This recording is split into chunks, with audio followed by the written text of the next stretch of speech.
Rebuttal is former New York State Senator David Carlucci. David, thanks a lot for joining us. Really appreciate it. Thanks for having me. So we like to get the alternate perspective here. You're here to provide it. So Joe Biden wants to suspend the gas tax when it precision matters for 90 days.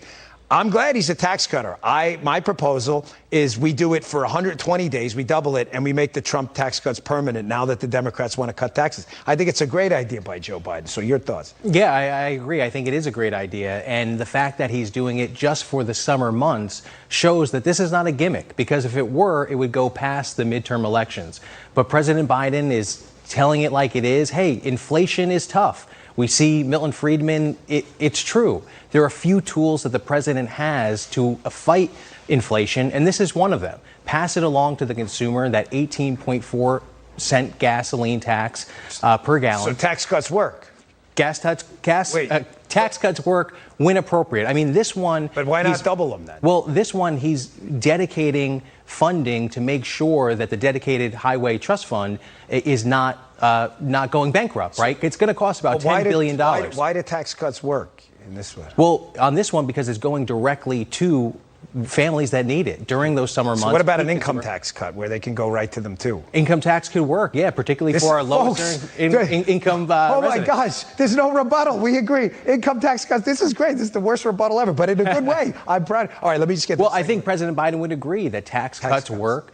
Democrats would agree on that across the country, that particularly for working families, that it's got to be commensurate with your income. Big tax cuts. That's big tax. Put money's back in the pocket of consumers. A second topic, obviously the Second Amendment, big decision in the Supreme Court. You were a New York State Senator. New York State brought this on themselves. Gun ownership went up from 2000 on, and gun crime went down. So what's the argument now for more gun control? Doesn't seem to be working.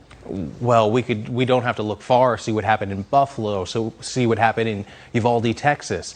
This ruling by the Supreme Court is going to make New York less safe. Having more guns out on the street, particularly in a place like New York City, does not mean people will be more safe. You know, as a law enforcement professional, that someone that is untrained with a firearm is a very dangerous situation. Why isn't that happening in Florida, though? Well, in densely populated places. Yeah, we have Miami. Look at other places. Well, if you look at Jackson, Mississippi, which is the most deadly place in the country in terms of homicides. That's led by a Democrat. Well, it's state laws that are impacting that directly. But the reality is New York and the 6 other states that this is going to impact, the SCOTUS decision, we're going to have to go back to the drawing board. As Kathy Hochul has said, they have a special session stated for June 30th. Yeah. And I see that they're going to focus on... So more laws? But why aren't the old laws working? Well, they just repealed a 110-year-old law that happened in New York State. The May issue law. So why weren't they working? Well, I think they are working. In terms of New York City, it's one of the safest cities in the country when you look at the per capita population.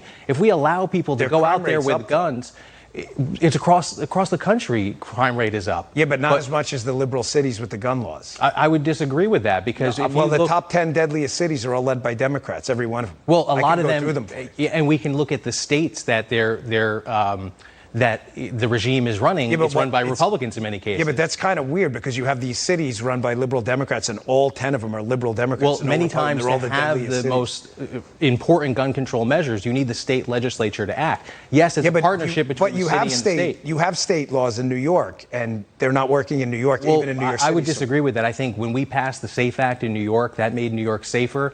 We've been able to decrease but the crime rate's going up, so how to make it safer? Well, it made it safer in terms of violent fatalities that have happened. So I think when the we murder go rate's back, going up.